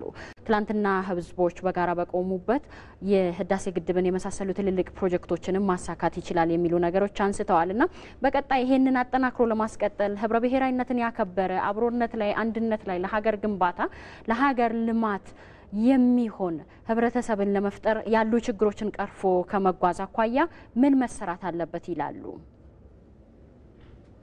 እሺ፣ አመሰግናለሁ። ያው ህብረ ብሔራዊ አንድነታችን መልሰን በጠንካራ እሴት ለመገንባት በዋነኝነት የህዝቦች ትብብር ይጠይቃል። ፕላስ ደግሞ የተጀመሩ የተቋማት ግንባታ ስራዎቻችን መልሰን ማየት ያስፈልገናል። እንደዚሁም ደግሞ ፕላስ እዚህ ጋር በተለይ ሀገራዊ ኢኒሼቲቮች አሉ። እንደዚሁም ደግሞ እንደ ክልልም እንደየአካባቢዎቻችን የጀመርናቸው ለትውልድ እንኳ ሊሻገር የሚችሉ ትላልቅ ኢኒሼቲቮች ስላሉ ይሄ መልሰን የማጠናከር ስራ መስራት ያስፈልገናል። እንደዚሁ ደግሞ ሀገራዊ አንድነታችን ሊያጠናክር የሚችሉ ትላልቅ ፕሮጀክቶች ተጀምረዋል። ይሄንንም ትላልቅ ፕሮጀክቶችንን እንደዚህ ትልቅ ትምህርት ነው እየሰጠ ያለው ለሀገሪቱንና አስተሳሳሪ ትርክታችንን መልስ ለማጠናከር ብዙ ስራዎች ኦልሞስት እድል ሰጥተዋል ብለን እናስባለን። ይሄን እንግዲህ ያው እንደ ሀገርም የተጀመሩ አሉ፣ እንደ ክልልም እንደዚሁ በተመሳሳይ ሰላሙንን በማጽናት ብዙ ስራዎች መስራት እንችላለን። ይሄ ላይ ትኩረት በማድረግ መንግስትም ሆነ የሚመለከታቸው ባለድርሻ አካላት እንግዲህ ያው በፖሊሲ ደረጃ በስትራቴጂ ደረጃ ችግሮች የሉም። ነገር ግን ደግሞ ይበልጥ ይሄንን ምን ለማመድበትና የተነደፉ ሀገራዊ ስትራቴጂዎችን የጋራ አድርገን የጋራ እሴታችንን አጉልተን ይሄንንም የህብረ ብሔራዊ አንድነታችን የምናጠናክርበትና በዘላቂነት ደግሞ ለሀገራችን ወደ ተሻለ ለማሻገር የምንወስድበት አንዱ ትልቁ መሳሪያ ስለሆነ እዚህ ላይ ሁላችንም በትብብር ማዕቀፍ ውስጥ ሆነን ይሄንንም የምናሻግርበት እድል መፈጠር አለበት ብዬ አስባለሁ። ስለዚህ እዚህ ላይ ሞር ትኩረት ያስፈልጋል ብለን ነው የምናስበውና እንዲሁም ደግሞ የተጀመረው የሀገራዊ ምክክር ኮሚሽን በማናቸውም ደረጃ የተነሱ ሀሳቦች ካሉ ተጠቃለው እያንዳንዱ የተነሱ ሀሳቦች ካሉ የጋራ የሚደረጉ የማንነት ጉዳዮች ካሉ የጋራ የተደረጉ ካሉ በመግባባት ደረጃ ሀገራችንን የምናሻግርበትና የተሻለ እድገት እንዲኖረው ከሚደረጉ ጥረቶች ትልቅ መሳሪያ ሊሆን ስለሚችል እዚህ ላይ ሁላችንም ቢሆን የሁላችንን ርብርብና ትብብር በመግባባት ደረጃ የሚሰሩ ስራዎች አሉ። እዚህ ላይ እንግዲህ ያው በመደማመጥ ደረጃ ብዙ የተነሱ ነገሮች አሉ። ታሪካዊ ጠላቶች አሉን። እንደዚሁም ደግሞ የኛ የኢትዮጵያ እድገት ከድሮም ከነበረው ስርዓት ቀደም በሚነሳው ማይፈልጉ ኃይሎች አሉ። እዚህ ደረጃ ያለው ችግሮችንም አንድነታችንን አጠናክረን ይሄንን የምንከላከልበት ማዕቀፍ በማበጀት ሀገራችን ወደ ተሻለ ደረጃ ለመውሰድ እና እንዲሁም ደግሞ የህብረ ብሔራዊ አንድነታችንን የምናጠናክርበት እሴቶች አሉ፣ እድሎች አሉ። እዚህ የጋራ አድርገን በጋራ የሚያደርጉን ጉዳዮች ላይ ትኩረት በማድረግ የህብረ ብሔራዊ አንድነታችንን ማጠናከር እንችላለን የሚል ሀሳብ ነው። አመሰግናለሁ። እንግዲህ አቶ ኡስማን አህመድ የቤኒሻንጉል ጉሙዝ ክልል የመንግስት ረዳት ተጠሪ ለሰጡን ሀሳብ ውይይታችን እዚሁ ስቱዲዮ እንቀጥላለን። እርሶን በዚሁ እንሰናበተው። መልካም ቀን። ስቱዲዮ ተመልሰን እንግዲህ ከአዲስ አበባ ስቱዲዮችን ውይይታችንን እንቀጥላለን። እንግዲህ አቶ ኡስማን የሚያነሱት አንዱ ጉዳይ ትላንትን በዛሬ ቀይረን ነገ ደግሞ የተሻለች ሀገር ለመገንባት የጋራ እሴትን መገንባት ግድ ነው። የጋራ እሴት ልዩነቶችን ባከበረ ህብረ ብሔራዊ አንድነትን ባስቀደመ መልኩ አብሮነትንም ደግሞ ባጸና መልኩ እንዴት መገንባት እንችላለን? አሁን የበለጠ አንድነት የሚያስፈልግበት አብሮነት የሚያስፈልግበት ሀገር መልማት ካለበት ሁሉም እጅ ለእጅ ተያይዞ መቆም የሚገባው ጊዜ ላይ ነውና እዚህ ላይ ሀገራዊ የጋራ እሴት መገንባት ላይ ምን መሰራት አለበት ይላሉ ዶክተር አብርሃም ከርሶ? አመሰግናለሁ። ሀገራችን አሁን ካለችበት ችግር እንድትወጣ ዘላቂ አማካይ የፖለቲካ መንገድ መስራት ያስፈልጋል። ዘላቂ አማካይ የፖለቲካ መንገድ ከፈጠርን የተረጋጋ ማህበረሰብ፣ የተረጋጋ ሰላማዊ እንቅስቃሴ፣ የህግ በላይነት፣ የተጠናከሩ ተቋማት እንዲኖሩን ያደርጋል ማለት ነው። ስለዚህ ተራማጅ ሀገራዊ ኃይሎች በብዛት እንዲፈሩ ማድረግ የፖለቲካ አስተሳሰባቸው ተራማጅ የሆነ ዋልታረገጥ ጽንፍ ያረገጡ ሀሳብ ያላቸው ኃይሎች በደንብ ማፍራት ያስፈልጋል ማለት ነው። ይህ ከሆነ ዘላቂ የጋራ ማንነት ወይም የፖለቲካ ስርዓት በቀላሉ መገንባት እንችላለን ማለት ነው። አንደኛው ታሪክን በቅጡ መረዳት ያስፈልጋል። ታሪክ የጭቅጭቅ መንስኤ ሊሆን አይገባም። ጥሩን ታሪክ መማሪያ እንዲሆን እናስቀጥለዋለን። መጥፎ ጠባሳ የነበሩ ታሪኮች በመማሪያነት እዛው እናልፋቸዋለን ወይ ለማራለትን እናስተላልፋቸው እንችላለን። ለምሳሌ የሩዋንዳን እልቂት ማንሳት እንችላለን። የሁቲና ቱሲ ዛሬ እጅግ በጣም ተምረውበት እነዚህ የግጭት መንስኤ የሆናቸው ጉዳይ ማንም አያነሳም። አሁን በሄደሽ ሩዋንዳ አንድ ዜጋ ብትጠይቂ አታውራብኝ ነው የሚልሽ እና ልክ እንደዚህ መጥፎ ጠባሳ የሆኑ ታሪኮችን እየረሳን ጥሩ የሆነውን ታሪክ ማስቀጠል ይኖርብናል ማለት ነው። በሀገራችን ሁለት የፖለቲካ ኃይሎች የብሔራዊነት ጠንቅ ሆነው ቆይተዋል ብለን ማለት እንችላለን። ብዙ መጽሐፍቶችን ስናገላብጥ የመጣንበት የመንግስት ስርዓት ስናይ አሁን ላለንበትም ችግር ትልቅ አደጋ ወይም ደንቃራ ሆነው የምናያቸው ሁለት ትልልቅ ጽንፍ የረገጡ ዋልተረገጡ ኃይሎች አሉ። አንደኛው ጽንፈኛ ብሔርተኝነት የምንለው ወይም ዘውጌ ብሔርተኝነት ልንለው እንችላለን። በየቦታው የምንጠቀመው ብዙሃነት ለሌላ ነገር ለልማታችን፣ ለሰላማችን፣ ለአንድነታችን፣ ለአብሮነታችን የምንጠቀመው ብዙሃነታችን ለልዩነታችን ስብከት እየሆነ በሀገራችን ዘረኝነትን፣ መለያየትን እየሰበኩ ችግር ውስጥ የሚዳርጉን አንዱ ይሄ ጽንፈኛ ብሔርተኞች የዘውጌ ብሔርተኞች የምንላቸው ነው። እንግዲህ አስተሳሰባቸው ለቆሙለት ብሔር መብት እናስጠብቃለን፣ መጨረሻ ላይ የቡድንም የግልም የኢኮኖሚም የራሳቸው ጥቅም ለማጋበስ የሚንቀሳቀሱ ያየንበት ሁኔታ የሚንቀሳቀሱ ኃይሎች ናቸው። ራስ በራስ የማስተዳደር ሂደት በዘር በቋንቋ መሆን መቻል አለበት የሚል ነው። ይሄ ደግሞ ብዙ መከራና ስቃይ ያየንበት ሁኔታ ነው ያለው። በኮታ ሁል ጊዜ በኮታ ስልጣን እጠቀማለሁ ብሎ የሚያስብ ኃይል ነው። ጨቋኝና ተጨቋኝ አለ ብሎ የሚያስብ ነው። ጨቆነኝ የሚለው ኃይል ለመገርሰስ ጦር ጭምር የሚሰብቅ መሳሪያ ጭምር የሚያነሳ ሁል ጊዜ አንዱን ብሔር ገፋኝ፣ በደለኝ፣ ጨቆነኝ የሚል አየሩን የሚይዝበት ሁኔታ ነው። አሁን ደግሞ ቅድም እንዳልኩት ዋልተረገጡ ሚዲያዎች እንዳሸን የፈሉበት ሁኔታ በእነዚህ በመታገዝ የሀገር ችግር ደህንነት ስጋት የሆነበት ሁኔታ ያለበት ሁኔታ አለ ማለት ነው። አንደኛው ይሄ ነው። ጽንፍ የረገጡ ዋልተረገጥ ጽንፈኛ ብሔርተኞች የዘውጌ ብሔርተኞች የምንላቸው ነው። ሌላው ጽንፈኛ ሀገራዊ ኃይሎች የምንላቸው በስም ኢትዮጵያኒስት ኢትዮጵያንን የሚሉ ነገር ግን ልሙጥ አስተሳሰብ፣ ልሙጥ አስተዳደር፣ አንድ አይነት ቋንቋ፣ አንድ አይነት ባህል፣ አንድ ኢትዮጵያ ለመመስረት የሚታገሉ ኃይሎች ናቸው። የኢትዮጵያዊነት ሰርቲፊኬት ሰጭም ነን የሚሉ ኢትዮጵያን ለመስራት መዶሻውን ያቀበል ነው ሁል ጊዜ እኛ ነን ብለው የሚያስቡ ኃይሎች ናቸው። መደፍጠጥም ጭምር ይቀናቸዋል፣ ያስባል። ስልጣን ላይ ቢወጡ እነዚህ ኃይሎች ሊደፈጥጡ፣ ምክንያቱም አንድ አይነት አስተሳሰብ፣ አንድ አይነት ውቅር፣ አንድ አይነት ሃይማኖት፣ ቋንቋ፣ ብሔር ማስፈን የሚፈልጉ ኃይሎች ናቸው ማለት ነው እና እነዚህ ኃይሎች ብዙውን ጊዜ የነሱን ሐሳብ ሰው ላይ መጫን እንጂ የሌላውን ሐሳብ የሌላውን ቁስል የኔነ ብሎ ለመቀበል ይቸገራሉ። በሐሳብ አያምኑም። ህብረ ብሔራዊነትን ለማንበር ለማኖር የሚተጋ ኃይል ጠልፎ ለመጣል ቀንና ሌሊት የሚወዝኑ ኃይሎች ናቸው። የጠላት አጀንዳ ተሸካሚዎች ናቸው ብለንም ማየት እንችላለን። በተሞክሮ በርካታ ጉዳዮች ያየንበት ሁኔታ አለ። አሁን በቅርቡ ለምሳሌ የወደብ ጉዳይ ተነስቷል።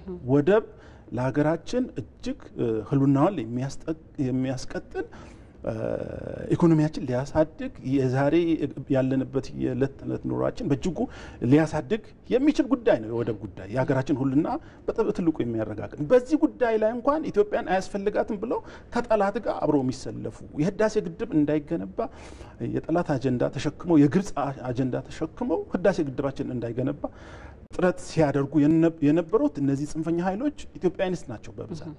ይሄን ሐሳብ በእርግጥ ጽንፈኛ ብሔርተኞችም አያቀነቅኑትም ማለት አይደለም። እነዚህ ሁለት ኃይሎች መሳ ለመሳ የሚሄዱ ናቸው። የጋራ ጠላት አላቸው። የጋራ ጠላት ማለት በህብረ ብሔራዊነትን ለማንበር ሀገርን ለማስቀጠል የሚተጋ ኃይል ጠልፎ ለመጣል ስም በማጠልሸት ሁለቱም በጋራ የሚያቆማቸው ናቸው። ነገር ግን በምንም አይነት በተቃራኒ የቆሙ ኃይሎች ናቸው። ምክንያቱም ያኛው አንድ ኢትዮጵያ አንድ አይነት አስተዳደር ብሎ የሚያስብ ነው። ኢትዮጵያኒስቱ ዘውጌ ብሔርተኝነት የሚያቀነቅነው አስተዳደር መዋቅሩ መሆን ያለበት በዘር ነው በብሔር ነው በዘውግ ነው ብሎ የሚያምን ኃይል ነው ማለት እና የሆነ ኃይል ጠንክሮ የሚሰራ ለሀገር የሚቆረቆር ሀገር ለማሻገር የሚተጋው ጠርቦ ለመጣል የሚታገሉ ናቸው። የጋራ ህልም አላቸው። ነገር ግን በተቃራኒ እሳትና ጭድ የሚሆንበት ሀገር ውቅሩ ምን መሆን አለበት የሚለው እሳትና ጭድ የሚሆንበት ሁኔታ አለ ማለት ነው። በአጠቃላይ ብዙሃነትን ለማስተናገድ ሀገረ መንግስቱ ግንባታ ለማጠናከር እጅግ ወሳኝ ነው። ብዙሃነትን የካደ ስርዓት ህንፃ እንደ ግንብ መሰረት የሌለው ህንፃ እንደማቆም ተደርጎ ይቆጠራል። ብዙ ጊዜ ቅድምም እንዳልነው ብዙ ብሔራዊ ኩራት የሆኑ ድሎች አሉን አይተናል። በታሪክም እየተናገረን ነው። አሁን በድል ማግስት እነዚህ ድሎቻችን እያስቀጠለን እሴት እየጨመርን አንዱን ክብር እየሰጠን ማስቀጠል ሲገባን ብዙሃነታችንን መሰረት በማድረግ ልዩነቶቻችን በመስበክ እርስ በራሳችን እንድንጣላ ጥርጣሬ ውስጥ እንድንኖር ቁርሾ ትርክትን በመፍጠር ሀገራችን እንዳታድግ ቀዝፎ የያዘ ኃይል ነው።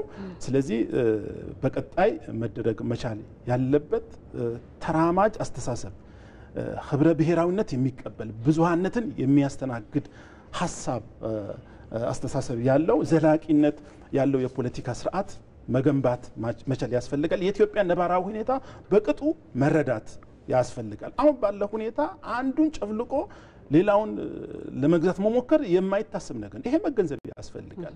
ኢኮኖሚውም ቢሆን ፈጠራ ካልታከለበት ያለውን አገር በቀል ዕውቀት ካልጨመርንበት ልናድግ አልችልም እና ከሰላም አንፃር ባህላዊ ዳኝነቶች አሉ በየቦታው ያጠፋ የሚቀጡበት ይሄን ማሳደግ ይቻላል። እዚህ ጨምረን ብዙ ነገር መስራት እንችላለን እና እነዚህ ጉዳዮችን በጥልቀት መመርመር ማየት በስክነት መነጋገር መመካከር እነዚህ ጉዳዮች ከሰራን ሀገራችን ካደጉ ሀገሮች ተርታ ቀድሞ ያለፍንበትን ጊዜ በቁጭት በአጭር ጊዜ ውስጥ ማሳካት የምንችልበት እድል ቅርብ ይሆናል። አመሰግናለሁ ዶክተር አብርሃም። አቶ ትግሉ ወደ እርስዎ ልምጣ። እንግዲህ ልዩነቶች በተለያዩ በቋንቋም በባህል በሃይማኖት የሚገለጹ ልዩነቶችን እንደ አጀንዳ አድርጎ እንደ ደካማ ጎና አድርጎ ልዩነቶችን ለመፍጠር ሀገርን ለመብታተን የሚነሱ ኃይሎችን እንግዲህ ዶክተር አብርሃምም እንዳነሱት እነዚህ ነገሮችን መጠቀሚያ ያደርጋሉ። ከዚህ በመውጣት ለአንድ ሀገር ለአንድ ልማት ለኢትዮጵያ ለምትባል ህብረ ብሔራዊ አንድነትን አክብሮ አብሮነት በሚለው መርህም በጋራ ለመቆም ከህዝቦች ምን ይጠበቃል? ሌሎችም እንደዚህ አይነት አጀንዳዎችን መነሻ አድርጎ የሚመጡ ምን መልእክት ያስተላልፋሉ? ህዝቦች ቅድም ለማስቀመጥ ሞክሬያለሁ። የኢትዮጵያ ብሔሮች ብሔረሰቦችና ህዝቦች የቆየ የራሳቸው እሴቶች አሏቸው። አብሮ የመኖር የአቃፍነት የአንድነት በህብረት የመብላት በህብረት የማልቀስ የማዘን ሰርግ ሌሎች የደስታ ሁኔታዎችን የመግለጽ በጋራ እሴት የማድረግ ነገር ማህበረሰቡ ውስጥ ረጅም ጊዜ የቆየ ታሪካዊም ነው። የማህበረሰቡ አካል የሆኑ ጉዳዮች ናቸው። ሁሉም ብሔር ብሔረሰቦች ማድረግ ያለባቸው ብዬ ማስበው ይሄንን የያዙትን እሴት ማስጠበቅ የመጀመሪያ ጉዳይ ነው የሚሆነው። ይሄንን ማንም እንዳይነጥቅ መከላከል አለባቸው። ፖለቲከኛም ቢሆን ሌላም በኃይል ተጠቃሚ አካልም ቢሆን ኢቨን መንግስትም ቢሆን እነዚህን እሴቶቻቸውን በሚሸረሽር መንገድ የሚመጣ ከሆነ ህዝቦች መከላከል መቻል አለባቸው። ይሄን አይነካብንም። በጋራ መኖራችን አብሮነታችን ወንድማማችነታችንን እህትማማችነታችንን ሊጎዳ የሚችል ነገር ነው የሚል ሀሳቦች ለመስረት አድርጎ መከላከል ያስፈልጋል። ይሄ ለምንድን ነው የሚያስፈልገው? አሁን ባለንበት በዓለም ሁኔታ ግሎባላይዜሽን ሁኔታ መከፋፈል እኛን የበለጠ ደካማ የበለጠ በዓለም ደረጃ ተሰሚነታችን በጣም ዝቅ የሚያደርግ ሆኖ አንድነታችን ግን ህብረታችን ግን በጋራ መቆማችን ግን የበለጠ ክብር የምናገኝበት የበለጠ ውጤት የምናገኝበት ተደማጭነታችንና ጉልበታችን አቅማችንን የሚያስጨምር ሁኔታ መሆኑን ተገንዝቦ ብሔር ብሔረሰቦችና ህዝቦች በየአካባቢው ይሄንን ከሌሎች ኃይሎች ጸረ ሰላም ኃይሎች እንበላቸው እነዚህን ብዝሃነቶችን በልዩነት ትርክት ነጠላ ትርክቶችን በማስቀመጥ ህዝቦቻችን መካከል በመግባት አጀንዳ በመቅረጽ ሊያሳስቱ የሚፈልጉ ጸብ መጫር የሚፈልጉ አካላትን እንቢ ማለት የመከላከል ሀሳብ መኖር አለበት። ከዛም አልፎ ደግሞ በመንግስት ደረጃም እነዚህን ጉዳዮች የመከላከል የህግ የበላይነትን የማስከበር ተቋማትን የማጠናከር እነዚህን ጉዳዮች ትኩረት ሰጥቶ አጀንዳም ሰጥቶ ከወቅታዊ ሁኔታዎችም አንጻር በደንብ ትኩረት ሰጥቶ መስራት አለብን ብዬ አስባለሁ። እነዚህ ናቸው። ዶክተር አብርሃም በመጨረሻው ደርሶ ልምጣ። እንግዲህ እነዚህ ህብረ ብሔራዊነት፣ አብሮነት፣ አንድነት የሚባሉ ነገሮች ሀገረ መንግስት ግንባታ ሉዓላዊት ሀገር በሁሉም ነገር ሁለንተናዊ ብልጽግናን ለማረጋገጥም ወሳኝ መሆኑ ይታወቃልና ከዚህ አንጻር ለልማቷም ለሰላሟም ለደህንነቷም ይሄ ህብረ ብሔራዊነት የተከበረበት አብሮነትና አንድነት የሚቀነቀንበት መንግስትም ህዝብም በጋራ የሚቆሙበት አንድ ኢትዮጵያ ልዩነቶችን ለጥቅም ልዩነቶችን ለውበት ልዩነቶችን ለእድገት የሚጠቀም ማህበረሰብ ማምጣት እንደ ሀገር ለሁለንተናዊ ብልጽግና ለሁለንተናዊ እድገት ምን ፋይዳ አለው? እንግዲህ ኢትዮጵያ በአንድ ወቅት ትልቅ ስልጣኔ ገናና የነበረች ሀገር ናት። ይሄን ለመመለስ ቀንና ሌሊት መስራት ይኖርብናል። ይሄን ለማድረግ በዋናነት ችግር በመጣ ጊዜ ሁል ጊዜ በሀገር ጉዳይ ላይ በአንድነት መቆም ያስፈልገናል። ሀገራችን ዳግማዊ ትንሣኤዋን ለማየት ህዳሴዋን ለማረጋገጥ አብሮ መቆም ዲሞክራሲያዊ የሆነ ፌዴራሊዝም መገንባት እጅግ ወሳኝ ነው። ቅድም እንዳልኩት የመጣንበት ሂደት በጣም የሚያስቆጭ አሁን ላለነው ትውልድ በጣም ሸክም የሆነበት ችግሮቹ ራሱ እኛ በዚህ ጄኔሬሽን ሊቀርፉ የማይችሉ ለቀጣይ ጄኔሬሽን ራሱ እዳ ያስተላለፍንበት ሁኔታ ያለበት ሁኔታ አለ። አሁንም ጊዜ በሌለን መንፈስ ተረባርበን በጋራ በወንድማማችነት ቅድም በተባለው እሴት ሀሳብ በአብሮነት በመቆም ሀገራችንን ካለባት ችግር መውጣት ያስፈልጋል። ግን መሰረቱ ትልቁ የፖለቲካ ስርዓቱ በመሰረት ላይ ማቆም ያስፈልጋል። ህብረ ብሔራዊነት አማራጭ የሌለው መፍትሄ ነው። ማንም ቢመጣ ወደፊትም ቢሆን የዚህ ሀገር አማራጭ የሌለው የፖለቲካ ስርዓት የሚሆነው ህብረ ብሔራዊነትን መገንባት ነው። ከዛ ውጪ አይተናል። በቀጣይም የሚፈጠር ነገር ነው። ነብር ዥንጉርጉርነቱ ኢትዮጵያዊነቱን አይለቅም ነው የሚባለው እና ይሄ አብሮን የሚኖር ነው። በርካታ ብዙሃነት ባለበት ሀገር ለዛ የሚመች ዲሞክራሲ ስርዓት መፍጠር ወሳኝ ነው። እንዴት አብሮ መኖር እንችላለን የሚል በደንብ መነጋገር መግባባት ካለፈው ጊዜ ተምረን ተሞክሮች ወስደን ጠንካራ ጎኖችን ለመማራነት ወስደን ሀገራችን በጽኑ መሰረት ላይ ማቆም ይኖርብናል ማለት ነው። አንዱ ከድህነት መውጣት ያስፈልጋል። ድህነት ስንቀርፍ ከድህነት ስንወጣ ሁላችንም ለሀገራችን ተቆርቋሪ እንሆናለን። ሌሎች ተያያዥ ነገሮች አብሮ መምጣት ይኖርብናል ማለት ነው። አብሮነት፣ አንድነት መቆም ላለንበት አሁን ላለንበት ኢትዮጵያ የምትባለው ሀገር ትልቅ ዋስትናና መሰረት ነው ማለት ነው። አብሮነት በአንድነት ስንቆም ስንል ክፉ በመጣ ጊዜ የሀገር ዳር ድንበር በተጠበቀ ጊዜ የሀገር ዳር ድንበር በተደፈረ ጊዜ በሀገራዊ ብሔራዊ ጥቅሞቻችን ላይ የሚነሱ ጉዳዮች ካሉ ቅድም በተደጋጋሚ አንስተናል እና እነዚህ ጉዳዮች ላይ አገር ሊያሻግሩ ለልጆቻችን የምናስተላልፋቸው ጉዳዮች ስለሆኑ በአንድነት በጋራ እነዚህ ጉዳዮች መግፋት ይኖርብናል እና ልዩነቶቻችን ብዙሃነታችን የአንድነት መገለጫችን የእድገታችን ምንጭ ሊሆን ይገባል እንጂ ልክ ቀድሞ በተሰራው እየተሰበከ ልዩነቶቻችን ለጥል ለጭቅጭቅ ወይም ለባዕዳን ልዩነት በመፍጠር ቁርሾ በመፍጠር ሀገራችን እንዳትረጋጋ የሚያደርጉ ጉዳይ አይደለም። ትልቅ እሴት ነው፣ ትልቅ ሀብት ነው። ይሄ ጠብቀን ሀገርን በሚጠቅም መልኩ ማጎልበት ማሳደግ እጅግ አስፈላጊ ጉዳይ ነው ብዬ አስባለሁ።